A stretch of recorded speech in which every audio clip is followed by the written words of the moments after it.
Would you face the person who destroyed your life if they didn't even know they had? If this story moves you, share it. Let's start a conversation about healing, forgiveness, and unexpected redemption.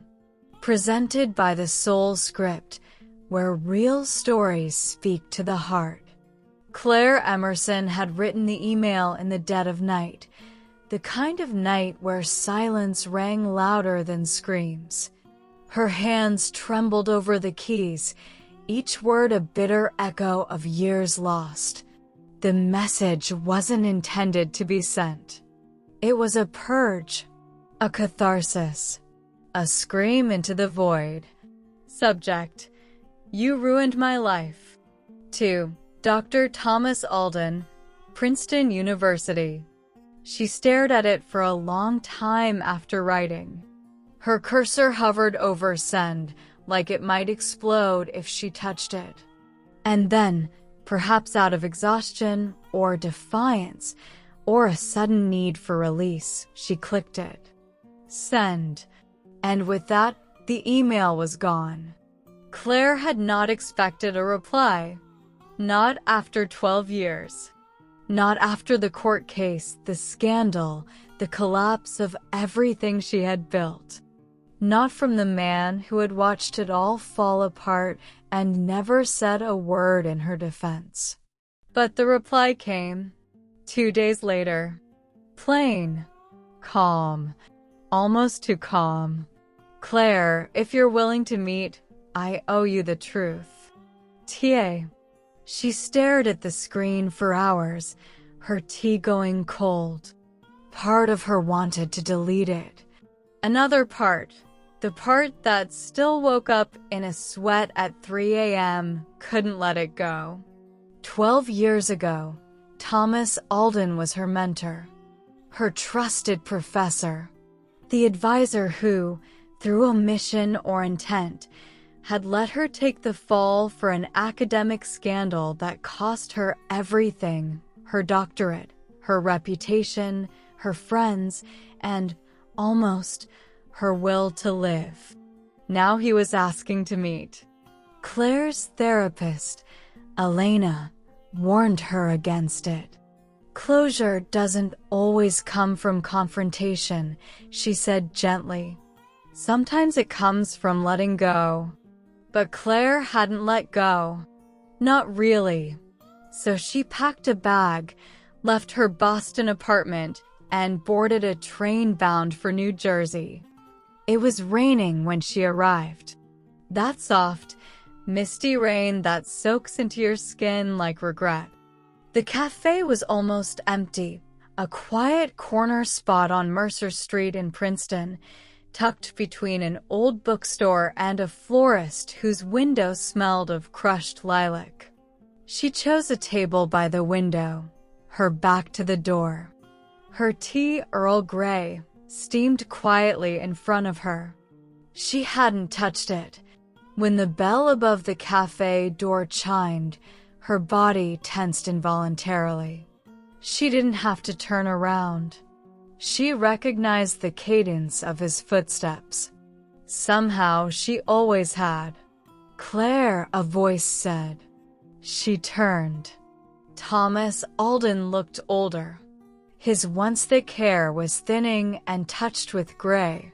He wore the same kind of sweater he had worn in lectures, only now it looked too big for his frame. Time had not been kind to him, but it had not been cruel either.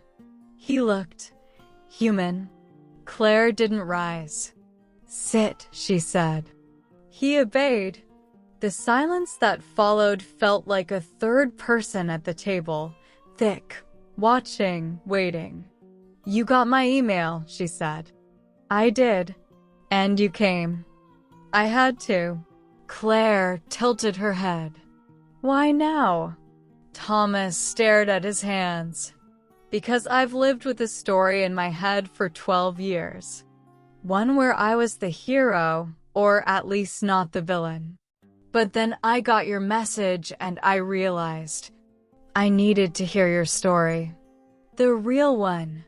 Claire blinked. You don't know my story? I know what happened to you, he said. I don't know what it did to you. The words hung between them. Claire almost laughed.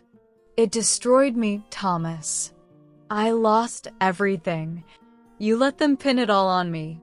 You sat in that hearing room, silent. You had proof I didn't falsify that research. You knew it was Langford. He flinched at the name. I couldn't prove it, he said. You didn't try. No, he admitted. I didn't. Claire's throat tightened. Why? Thomas looked out the window. The rain traced patterns on the glass. Because I was a coward. And because Langford had leverage on me too. I let fear dictate my silence. And for that, I've been ashamed every day since. Claire's jaw clenched. Her nails dug into her palms. And what? She said, voice trembling. You think an apology makes it right? No, he whispered. Nothing makes it right. He reached into his coat and pulled out a file. But maybe I can make it known. He pushed it across the table. I've spent the last year collecting everything, emails, timestamps, testimonies. I spoke with former students. I found the missing backup drives. I even hired an investigator to recover deleted records. Claire stared at the folder. Her fingers hovered over it. Inside was evidence of her innocence, of Langford's manipulation, of Alden's silence. Proof. Too late for her doctorate. Too late for the past, but not too late for the truth. Her hands trembled as she opened it. The first document in the folder was a recovered email thread, dated October 12th, 2011. It was between Langford and a corporate biotech firm, a conversation about fast-tracking a falsified study for early-stage investment. Claire remembered the experiment. It was the one she had flagged as inconsistent, the one she refused to sign off on. She flipped to the next page. A deleted calendar invite Langford had sent to Alden. A meeting. No subject. No record of what was said. Next, a statement from a former lab assistant, handwritten and notarized, saying she'd seen Langford alter the data. She had been too scared to come forward then. She was still afraid. But she had children now, and she wanted to do what was right. Claire's vision blurred. I don't understand, she whispered. Why now? Why all this? Thomas folded his hands. Because I saw what it cost you. I've watched from the sidelines, read your essays, your articles under pseudonyms. I know you never stopped writing. Never stopped fighting, even in silence. He paused. I'm dying, Claire. She looked up. His eyes welled. Stage 4 pancreatic. Months, maybe. I don't want to leave without trying to set one thing right. Just one. Claire sat frozen. The man across from her, the man who had once watched her fall, was unraveling. I can't undo what I did, he said. But maybe I can be part of your healing. Claire closed the folder. Her hands were no longer trembling. Her voice, when it came, was steady. This won't fix everything, she said. I know, but it's a start. Claire left the cafe clutching the folder like it held her future. Rain still fell in a whisper, beating on her coat, but she barely felt it. Her heart raced, not from fear, but from the strange, foreign feeling of vindication beginning to bloom. Back at her hotel, she laid every document across the bed like crime scene evidence. It wasn't just proof. It was a resurrection. Her name, once dragged through the mud, finally had a path back to truth. But a question lingered. What should she do with it? She called her attorney, Marla, who had stood by her all those years ago when no one else would. Claire, Marla said, flipping through the scanned documents Claire had emailed. This is a goldmine. If we make this public, there will be fallout. Langford, the university, the board. They'll all be exposed. Are you ready for that? Claire stared at her reflection in the hotel mirror. The woman who looked back wasn't broken anymore. I think it's time the world heard my story. Claire didn't go to the press. She went to her pen. Under her real name for the first time in years, she began writing. Not a takedown, not revenge, but a story. One that chronicled what it meant to lose your name, your dignity, and then to find the courage to reclaim it. She titled the essay, Ghosts of Silence, How Truth Found Me. The story went live on a Sunday morning. By Monday afternoon, it was trending across major media outlets. Former students began sharing their support. Some even came forward with similar experiences of academic corruption and silence. Whispers turned into shouts. Langford was placed on administrative leave pending investigation. Princeton issued a public statement acknowledging the seriousness of the new evidence and opened a formal review into the case they had closed more than a decade ago. And Claire? She sat in her apartment, overwhelmed with messages of support from strangers and friends alike. A documentary filmmaker reached out. A university board member apologized. But the most unexpected message came in the mail. A handwritten letter from the university president. They offered to restore her doctorate. 12 years late. But not too late. Claire stood once again on the campus that had tried to forget her. She walked the ivy-lined paths, her heels quiet on the cobblestone. Memories surged up like ghosts.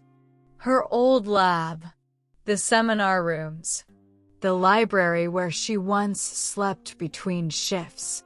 She wasn't here for vengeance. She was here to reclaim what was hers. At a private faculty gathering, Claire was officially awarded her reinstated doctorate. No pomp, no press, just acknowledgement. Thomas Alden, thinner now and moving slowly, watched from the corner of the room. He didn't approach her until it was over. You did it, he said softly. Claire shook her head. No, we did. He nodded, tears pooling. Thank you for giving me the chance to face it. She reached for his hand. Thank you for final. 6 months later, Claire stood behind a podium at a conference on academic ethics. The room was full. Cameras rolled. Students watched with wide eyes. She spoke not about her pain, but about the power of accountability, the courage of confronting silence, and the importance of standing for truth even when it costs everything. I once lost my future because someone chose silence, she said. But I reclaimed it when I chose my voice. The crowd rose to their feet. Claire smiled. The past had shaped her, but it no longer owned her. Months had passed since Claire Emerson had reclaimed her truth, but the ripples had only just begun. Her inbox filled weekly with messages from students, whistleblowers, and professors around the world. Some told stories of betrayal. Others spoke of redemption. Many simply said, "Thank you for having the courage." She realized the story wasn't hers alone anymore. It had become something larger, a movement. She launched an initiative called the Resonance Project, a nonprofit committed to protecting academic integrity and empowering students to speak up without fear. She recruited lawyers, educators, and investigators. The project offered legal advice, emotional support, and confidential reporting platforms for students in crisis. A year after publishing her story, Claire stood on the TEDx stage in Seattle. Her talk, "The Silence That Cost Me Everything," garnered millions of views in just weeks. "Redemption," she said into the microphone, her voice steady, "is not given. It's claimed." It starts when we stop running from the truth and start walking toward it. The applause thundered like a release. One chilly evening in November, Claire found herself on the edge of the Hudson River, watching the sun dip below the New Jersey skyline. A small wooden bench overlooked the water. In her coat pocket was a letter, the last she would ever receive from Thomas Alden. It arrived the week prior, handwritten, dated only weeks before his passing. "Claire, if you're reading this, I'm gone. I won't ask for forgiveness again. But I want to thank you for letting me be part of the truth. The folder I gave you wasn't just evidence. It was the only weight I could lift from your shoulders before I left this world. Keep telling the story. Make sure no one else has to write a letter like yours. Thomas." Tears welled in Claire's eyes, not just from grief, but from the strange fullness of healing. She folded the letter gently and placed it back in her coat. She looked up at the sky. "I will, Thomas," she whispered. "I promise." Claire returned to Boston, but she wasn't the same woman who had once boarded a train in silence. She had become a voice, a mentor, a force. She published a memoir titled Falling Out of Silence, which became a New York Times bestseller. It wasn't just a retelling, it was a call to arms. The book was adapted into a feature-length documentary by a filmmaker who had followed her story from the day the article went live. It premiered at Sundance to a standing ovation. And as Claire stood on that stage, the audience before her shimmering with emotion, she realized that healing didn't mean forgetting. It meant transforming pain into power, silence into sound, fear into legacy. She looked into the crowd and ended her speech with the same words that had become her mantra. "Speak. Even if your voice shakes. Speak."